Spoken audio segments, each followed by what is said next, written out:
இன்றைக்கி நான் உங்களுக்கு நூலகம் என்னும் நண்பன் அப்படிங்கிற புத்தகத்தை அறிமுகப்படுத்த போகிறேன்.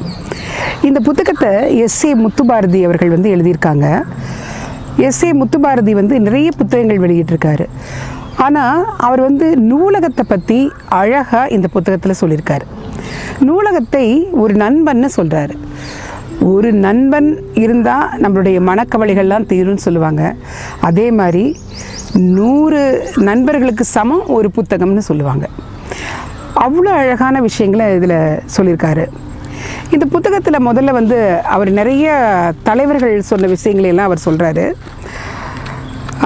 மகாத்மா காந்தியடிகள் கிட்ட கேட்குறாங்க, உங்களுக்கு 1 கோடி ரூபாய் பணம் கிடைச்சா நீங்கள் என்ன பண்ணுவீங்கன்னு கேட்கும்போது மகாத்மா காந்தியடிகள் சொல்கிறாரா, முதல்ல ஒரு நூலகத்தை கட்டுவேன்னு சொல்கிறாராம்.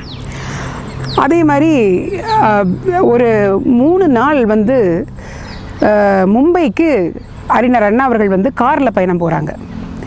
எல்லாரும் கேட்குறாங்க, விமானம் இருக்கும்போது நீங்கள் ஏன் காரில் பயணம் போகிறீங்க, விமானத்தில் போக வேண்டியது தானே அப்படின்னு கேட்டபோது அறிஞர் அண்ணா என்ன சொல்கிறாங்கன்னா, எனக்கு 10 புத்தகங்கள் படிக்க வேண்டியிருக்கு, அந்த 10 புத்தகங்களை நான் காரில் போகும்போது நான் படிச்சுடுவேன், அதனால தான் விமானத்தை தவிர்த்தேன்னு சொன்னாராம். வாசிப்பில் அவங்களுக்கெல்லாம் எவ்வளோ ஈடுபாடு பாருங்கள். அதே மாதிரி பகத்சிங்கை தூக்கிலிடுறதுக்கு முன்னாடி வரையும் புத்தகம் படிச்சுட்டு இருந்தார் அப்படிங்கிறத இந்த நூலில் அவர் அழகாக சொல்லியிருக்கார். ஒரு பயங்கரமான ஆயுதம் இந்த உலகத்தில் இருக்குன்னா அது புத்தகமாக தான் இருக்கும் அப்படின்னு மார்ட்டின் லூதர் கிங் சொல்கிறார். ஈவேரா பெரியார் என்ன சொல்கிறாருன்னா, பெண்கள் கையில் இருக்கிற கரண்டியை தூக்கி போட்டுட்டு புத்தகத்தை கொடுங்க, அப்போ ஒரு அழகான சமூக மாற்றம் உருவாகும்னு சொல்கிறார். உண்மைதானே? பெண்கள் இன்றைக்கி நல்லா படிக்க ஆரம்பித்ததுக்கப்புறம் இந்த சமூகம் நல்லபடியாக பயனடைச்சிட்டு வருதுன்னு தான் நான் சொல்லுவேன். அப்புறம் இதுக்கப்புறம் பார்த்திங்கன்னா, தனிமை நேரம் எனக்கு கிடச்சிச்சு அப்படின்னா அந்த தனிமை நேரம் முழுக்க புத்தகங்களுடைய செலவிடுவேன் ஜவஹர்லால் நேரு சொல்கிறார். ஒரு குழந்தைக்கு நீங்கள் எதையாவது பரிசளிக்கணும்னு நினச்சிங்கன்னா புத்தகத்தை பரிசாக கொடுங்க அப்படின்னு சொல்கிறாங்க. மனிதனின் ஆகப்பெரிய மிகப்பெரும் கண்டுபிடிப்பு புத்தகமாக தான் இருக்கும் அப்படின்ட்டு ஆல்பர்ட் ஐன்ஸ்டீன் சொல்லியிருக்காரு. லெனின் கிட்ட போய் ஒரு பிறந்த நாளுக்கு அந்த நாட்டு மக்கள் கேட்குறாங்க, உங்களுக்கு என்ன வேணும்னு கேட்டிருக்காங்க. அப்போ லெனின் சொல்லியிருக்காரு, எனக்கு புத்தகங்கள் தான் வேணும்னு சொல்லியிருக்காரு. அப்போ லட்சக்கணக்கான புத்தகங்கள் அவருடைய பிறந்த நாளுக்காக குவிஞ்சுதான். அந்த புத்தகங்களை வச்சு பிற்காலத்தில் அவர் லெனின் நூலகமாக மாற்றுறாரு. இன்னைக்கு உலகத்திலேயே இருக்கக்கூடிய மிகப்பெரிய நூலகங்களில் லெனின் நூலகமும் ஒன்றா இருக்குது. அதே போல் ஒவ்வொரு படமும் நடிக்கிறதுக்கு முன்னாடி முன்பணம் கொடுப்பாங்க இல்லைங்களா, அந்த முன்பணத்தில் ஒரு $100 புத்தகத்துக்கு செலவு பண்ணுவாராம் உலகின் தலை சிறந்த நகைச்சுவை நடிகர் சார்லி சாப்ளின். பாருங்களேன், ஒவ்வொருத்தரும் புத்தகத்தை அதோட வாசிப்பு அனுபவங்கள் ஒரு எவ்வளோ பெரிய மாற்றத்தை உருவாக்கும் அப்படிங்கிறதுக்காக தான் சொல்லியிருக்காங்கன்னு நான் நினைக்கிறேன். இந்த மாதிரியான நல்ல விஷயங்கள் இந்த புத்தகத்தில் இருக்குது. அதே போல் ஒரு நூலகம்னா அது எப்படி இருக்கணும், அதனுடைய செயல்பாடுகள் எப்படி இருக்கணும், ஒரு வாசகர்கள் எப்படி இருக்கணும், அவங்களுடைய வாசிப்பு அனுபவம் எப்படி இருக்கணும், நூலகம் ஏன் நம்மளுடைய இந்த சமூகத்துக்கு ரொம்ப முக்கியமானதாக இருக்குது, அது போல் விஷயங்களை எல்லாம் எஸ்.ஏ. முத்துபாரதி அவர்கள் இதில் அழகாக சொல்லியிருக்காங்க. நூலகத்துக்குன்னு இவர் ஒரு 5 கொள்கைகளை சொல்கிறார். 5 கொள்கைகள் என்னவா சொல்கிறாருன்னா, புத்தகம் என்பது படித்து பயன்பெறுவதற்காகத்தாங்கிறார். ஒவ்வொரு படைப்புக்கும் ஒரு வாசகர் கட்டாயமாக இருப்பார், அதே மாதிரி ஒவ்வொரு வாசகருக்கும் ஒரு புத்தகம் இருக்கும் அப்படிங்கிறார்.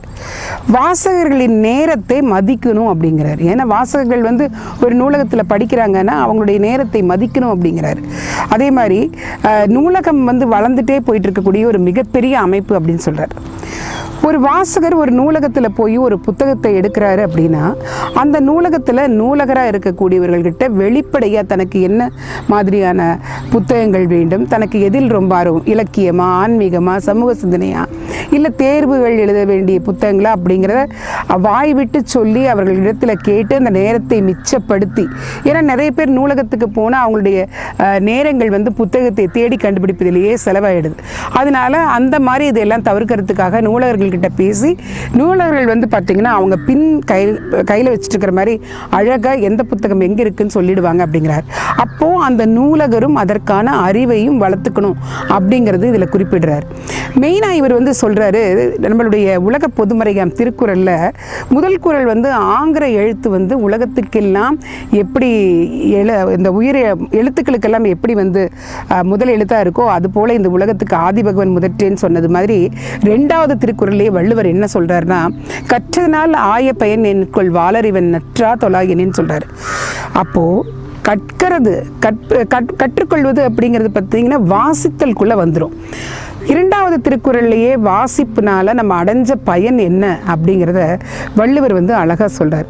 அப்போது ஒரு புத்தகத்தை நம்ம வாசிக்கும் போது நம்மளுடைய மனநிலை, நம்மளுடைய மனதில் இருக்கக்கூடிய குழப்பங்கள் மாறும், நல்ல சமூக சிந்தனைகள் உருவாகும், தனிமை போக்கடிக்கப்படும், வேறு எதிர்மறையான எண்ணங்களை நம்ம மனசுலேருந்து முற்றிலுமாக போய் நேர்மறையான எண்ணங்களை அங்கே விதைப்பதற்கு அந்த வாசிப்பு அனுபவம் ரொம்ப முக்கியமானதாக இருக்குங்கிறார். நூலகமெல்லாம் எப்படி தோன்றியிருக்கும் அப்படின்னு சொல்கிறார். அதாவது ஆரம்ப காலங்களில் போருக்கு பயன்படுத்தின கத்திகள், வேறு என்ன சாதனங்கள் எல்லாம் இருந்தோ அதெல்லாம் பாதுகாத்துட்டு வந்த மாதிரியே, அப்புறம் அந்த நாகரிகங்களையும் அந்த தலைமுறைகளை பற்றியும் எழுதும்போது பனை ஓலைகளில் எழுதிட்டு இருந்தாங்க. அச்சுத்துறை என்னைக்கு கண்டுபிடிக்கப்பட்டதோ அப்போ பார்த்திங்கன்னா அச்சடிப்பு இயந்திரங்கள் வரும்போது காகிதத்தில் அச்சடித்து அதை சேமித்து வச்சுட்டு இருக்கும்போது இந்த நூலகம் உருவாகியிருக்கும். அப்போ நம்மளுடைய வரலாற்று சான்றுகளை எல்லாம் போற்றி பாதுகாக்கிறதுக்கு நம்மளுக்கு இந்த அச்சுக்கலை மூலமாக இந்த நூலகம் தோன்றியிருக்குங்கிறார். நூலகம் பொது இடங்களில் எவ்வளவு முக்கியம் அப்படிங்கிறத சொல்கிறார். ஒரு பயணத்துக்காக காத்துட்ருக்கக்கூடிய ஒரு பயணி அந்த பேருந்து நிலையத்தில் ஒரு நூலகம் இருந்ததுன்னா அதை படித்து பயன்பெறணும் அப்படின்னு சொல்கிறார். அதே மாதிரி சிறைச்சாலைகளில் ஏன் நூலகம் இருக்கணும்னு சொல்கிறார். ஏன்னா சிறைச்சாலையில் இருக்கக்கூடிய பெரும்பான்மையான மக்கள் பார்த்திங்கன்னா ஏதோ ஒரு தவறு இல்லாத தங்களுடைய வாழ்க்கையை தொலைச்சிக்கிட்டு அந்த சிறைக்குள் அவங்களுடைய வாழ்க்கையை ரொம்ப வேதனையோடு கழிச்சிட்டு இருப்பாங்க. அப்போ நல்ல புத்தகங்கள் அங்கே இருக்கக்கூடிய சூழ்நிலை அமைஞ்சா அந்த புத்தகங்களை வாசிக்கக்கூடிய அழகான சந்தர்ப்பங்கள் அவங்களுக்கு கிடைத்தா அவங்க தான் செய்த தவறுகளை திருத்தி கொண்டு மேற்கொண்டு அந்த தவறுகளை செய்யாமல் உயர்ந்த நல்ல சிந்தனை உள்ள மனிதனாக வெளியேறதுக்கு இந்த புத்தகங்கள் ரொம்ப உறுதுணையாக இருக்கும். அதுக்கு நூலகம் ரொம்ப ரொம்ப அவசியம்னு ரொம்ப அழகாக பதிவு பண்ணியிருக்கார்.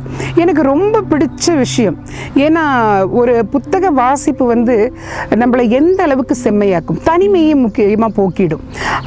தனிமையே இருக்காது. நான் தனிமையில் உழன்றுட்டு இருக்கிறேன்னு சொல்கிறவங்கெல்லாம் ஒரு நல்ல புத்தகத்தையோ இல்லை ஒரு நல்ல இடத்தை நோக்கி பயணத்தையோ மேற்கொண்டோம் அப்படின்னா ஒரு மிகப்பெரிய சமுதாய மாற்றத்தை நம்ம கொண்டு வர முடியும் அப்படிங்கிறத இந்த நூலகம் என்னும் நண்பன் மூலமாக சொல்லியிருக்கார். எஸ்.ஏ. முத்துபாரதியோட இந்த நூல் பேசப்படுறதுக்கு நிறைய விஷயங்கள் இருக்குது. இதில் படித்து உணரக்கூடிய விஷயங்கள் நிறைய இருக்குது. நாம் இந்த புத்தகத்தை கண்டிப்பாக படிக்கணும். ஒவ்வொரு புத்தகங்களையும் வாசிக்கும் போது நம்மை செம்மைப்படுத்தி கொள்ள ஒரு உயர்வான இதாக தான் இருக்கும். வாசிப்பை நம்ம முக்கியமாக இளைய தலைமுறைகள் கிட்ட கொண்டு போகணும் அப்படின்னா ஒவ்வொரு பள்ளியிலையும் ஒரு நூலகம் கண்டிப்பாக இருக்கணும். அந்த நூலகத்தில் இருக்கக்கூடிய புத்தகங்களை முக்கியமாக அந்த குழந்தைகள் வாசிக்கிறதுக்கு ஒரு 2 வகுப்பு நேரங்களையாவது இந்த அரசாங்கம் அந்த குழந்தைங்களுக்கு தரணும் அப்படிங்கிறத நான் விரும்புகிறேன். ஏன்னா ஒரு நல்ல புத்தகத்தை நீங்கள் ஒரு குழந்தைகிட்ட பரிசளிச்சிங்க அப்படின்னா எதிர்கால சமுதாயம் நல்ல ஒரு சீரிய சிந்தனைகளோட தவறான வழிக்கு போகாமல் நல்ல அரசியலாகட்டும், நல்ல இலக்கியமாகட்டும், நல்ல மருத்துவமாகட்டும், நல்ல ஆன்மீகமாகட்டும், நல்ல சமூகமாகட்டும் உருவாகிறதுக்கு ஒரு நல்ல புத்தகம் தான் சிறந்த நண்பனாக இருக்கும். அந்த புத்தகங்களை சுமந்து கொண்டிருக்கும் நூலகம் எப்போதுமே நமக்கு நல்ல நண்பன் தான். வணக்கம்.